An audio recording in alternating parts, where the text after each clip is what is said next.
오늘 말씀은 마가복음 6장 1절부터 6절입니다. 예수께서 거기를 떠나사 고향으로 가시니 제자들도 따르니라. 안식일이 되어 회당에서 가르치시니 많은 사람이 듣고 놀라 이르되 이 사람이 어디서 이런 것을 얻었느냐? 이 사람이 받은 지혜와 그 손으로 이루어지는 이런 권능이 어찌 되느냐? 이 사람이 마리아의 아들 목수가 아니냐? 야고보와 요셉과 유다와 시몬의 형제가 아니냐? 그 너희들이 우리와 함께 여기 있지 아니하냐 하고 예수를 배척한지라. 예수께서 그들에게 이르시되 선지자가 자기 고향과 자기 친척과 자기 집 외에서는 존경을 받지 못함이 없느니라 하시고 거기에서는 아무 권능도 행하실 수 없어 다만 소수의 병자에게 안수하여 고치실 뿐이었고 그들이 믿지 않음을 이상히 여기셨더라. 아멘. 오늘 말씀은 고향 사람들이 예수님을 배척하고 또 12제자에게 권능을 주시고 구약의 마지막 선지자인 세례 요한의 죽음과 예수님의 기적에 관한 말씀들입니다. 사랑하는 성도 여러분, 복음은 기쁜 소식입니다. 왜 복음이 우리에게 기쁜 소식이 됩니까?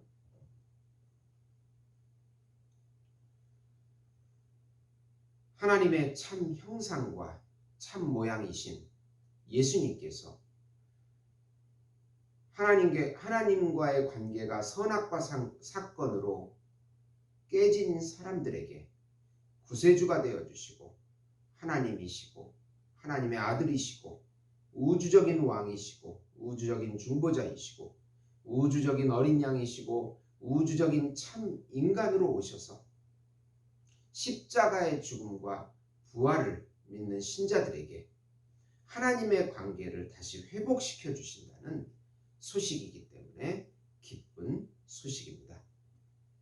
예수님의 공로로 그분의 인격과 사역으로 죄와 사망에서 우리를 해방시켜 주시고 사단에게서도 해방시켜 주시고 세상에서도 해방시켜 주시고 율법의 종에서도 해방시켜 주시고 자기 자신에게서도 해방시켜 주셔서 영원한 생명과 영원한 안식과 영원한 평강과 영원한 행복과 영원한 사랑과 영원한 기업이 되어 주셔서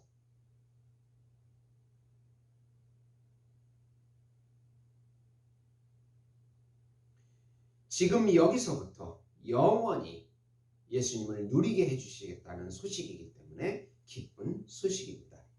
예수님께서 우리의 세자와 참자가 되어주셔서 우리의 전부가 되어주신다는 소식입니다.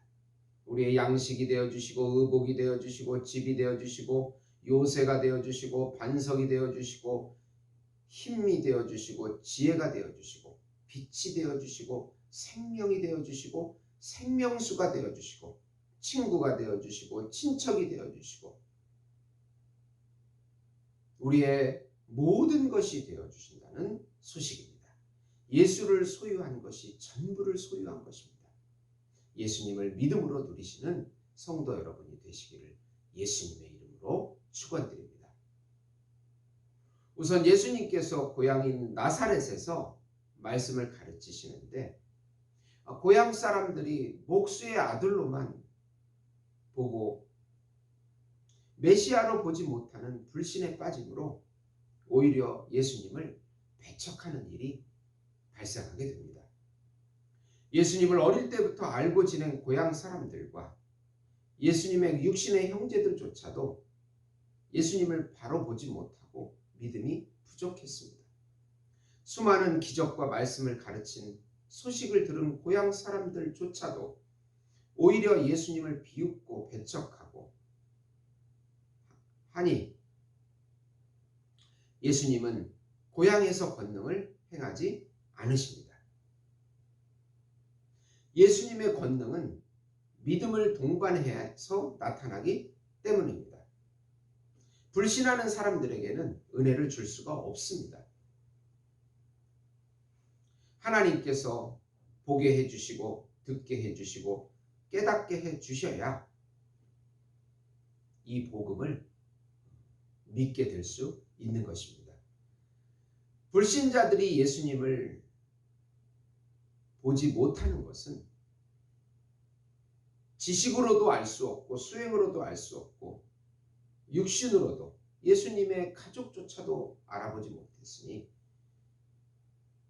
그들에게는 어떻게 보면 깨닫기 전까지는, 은혜 받기 전까지는 복음이 가리워진 비밀이 되는 것입니다.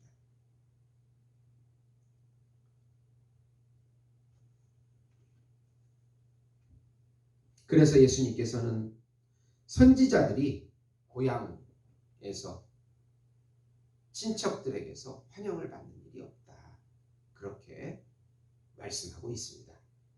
두 번째로 예수님은 12제자들에게 권능을 주어 복음을 전파하고 치유의 능력을 주십니다. 우리 신자들은 예수님이 주시는 권능이 있습니다. 예수님을 믿는 믿음을 가지고 있기 때문입니다. 우리 안에 영과 말씀으로 임재하셔서, 예수님께서 임재하셔서 그 능력을 우리를 통해서 나타내 주십니다. 예수의 이름을 열방에 전하는 사명을 감당하라는 것입니다. 제자들은 회개하라는 것과 함께 치유의, 제자들에게 회개하라는 것과 함께 치유의 은혜를 주셔서 병든 영과 육의 전인적인 치유를 행하게 하십니다. 제자들에게 오로지 지팡이와 신발을 가지고 다니게 하므로 예수님만을 의지하도록 하십니다. 신자들에게는 예수님이 음식과 옷과 거처가 되어주십니다. 복음을 받지 않는 사람들에게는 발에 먼지를 떨어버리라고 하시므로 복음을 거부하는 책임이 불신자들에게 있음을 알려주고 계십니다. 복음을 거부하는 것은 불신자 스스로 책임을 져야 합니다. 구원과 심판의 기준점이 복음이기 때문에 그 복음을 받아들이는 자에게는 영생이 주어지는 것이고, 거부하는 자에게는 영원한 형벌이 주어진다고 말씀하고 있습니다. 세 번째로 구약의 마지막 선지자인 세례 요한은 헤롯의 손에 죽게 되어 율법의 시대가 끝나고 복음의 시대인 예수님의 하나님의 나라가 시작되었음을 알리십니다. 세례 요한은 거룩하고 의로운 구약의 마지막 선지자로 헤롯 왕의 근친 상간을 지적하다 옥에 갇히고 결국 순교하게 됩니다.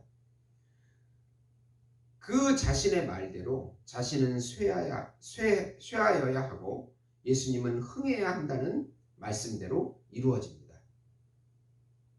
예수님은 기름 부음을 받은 참 선지자로 오셔서 하나님의 모든 말씀을 가르치시고 보여주시는 사역을 행하십니다.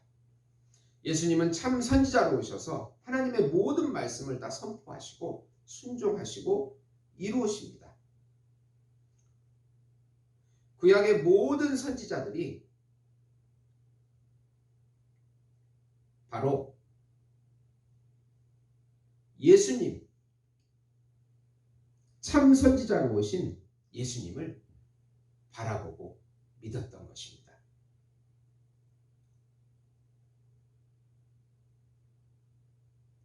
네 번째로 예수님은 오병이어와 무리를 걷는 기적을 통해서 자신이 만물의 창조자이심을 모든 사람들에게 보여주십니다. 모든 만물은 하나님의 영으로 창조됩니다. 하나님의 말씀으로 창조됩니다. 예수님은 만물의 창조자가 되십니다. 오병이어와 물 위를 걷는 기적을 통해서